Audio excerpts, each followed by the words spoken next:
नमस्कार। आज के इस व्याख्यान में हम एक ऐसे अत्यंत गहन और प्राचीन ग्रंथ का अध्ययन करने जा रहे हैं जो मानसिक शांति और योग की हमारी स्थापित धारणाओं को पूर्णतः परिवर्तित कर देता है। ये विषय सच में अत्यंत रोचक और अद्भुत है।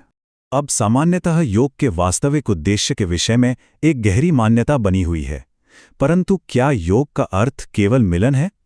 यह एक ऐसा प्रश्न है जो उस धारणा को सीधे चुनौती देता है जिसे प्रायः अकाट्य सत्य मान लिया जाता है।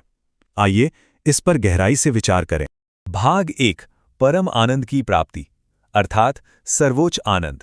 इस ग्रंथ के अनुसार परम आनंद की अनुभूति एक अत्यंत गहन अवस्था है। जब यह आनंद प्राप्त हो जाता है ना, तब संसार का कोई भी बड़ा हर्ष या अत्यंत भारी कष्ट अंतःकरण को तनिक भी विचलित नहीं कर सकता। एकदम अचल अवस्था। और यही तो समत्व की अवस्था है। समत्व वो उत्कृष्ट स्थिति है जहां सांसारिक परिस्थितियां कष्ट उत्पन्न करना ही बंद कर देती हैं।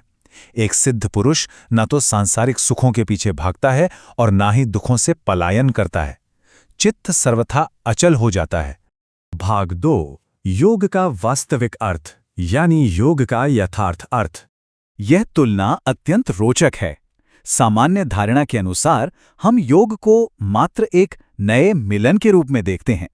इसके विपरीत इस ग्रंथ का अत्यंत गहन कथन ये है कि योग वास्तव में इस दुख रूपी संसार से पूर्ण वियोग है। वियोग अर्थात अलगाव। भाग 3 संसार से वियोग, एक ऐसी स्थिति जहां संसार से मुक्ति प्राप्त होती है। इस श्लोक को ध्यान से समझिए। संसार से मनुष्य का संबंध शरीर, इंद्रियों और बुद्धि के माध्यम से ही तो होता है। जब इन सभी की वृत्तियां पूर्णतः शांत हो जाती हैं, तब इस दुख रूपी संसार के संयोग से जो मुक्ति मिलती है, वही यथार्थ योग है। यही परम सत्य है। अब यहाँ एक अत्यंत अद्भुत रहस्य छिपा है।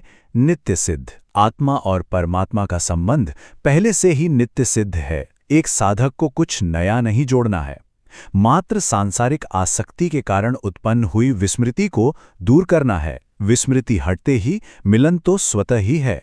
भाग 4 योग सिद्धि का मार्ग। आइए देखते हैं कि इस योग प्राप्ति का पथ क्या है। इस वियोग को प्राप्त करने हेतु एक अटल आधार अनिवार्य है। ग्रंथ स्पष्ट करता है कि साधक को दृढ़ निश्चय, असीम उत्साह, अटूट धैर्य और बिना निराश हुए निरंतर अभ्यास के मार्ग पर अग्रसर होना चाहिए।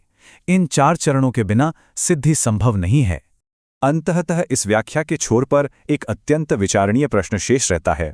यदि वह परम मिलन भीतर पहले से ही नित्य सिद्ध है, तो दुखरूपी संसार से वियोग का वह अभ्यास कब आरंभ होगा? इस प्रश्न पर मनन अवश्य कीजिएगा।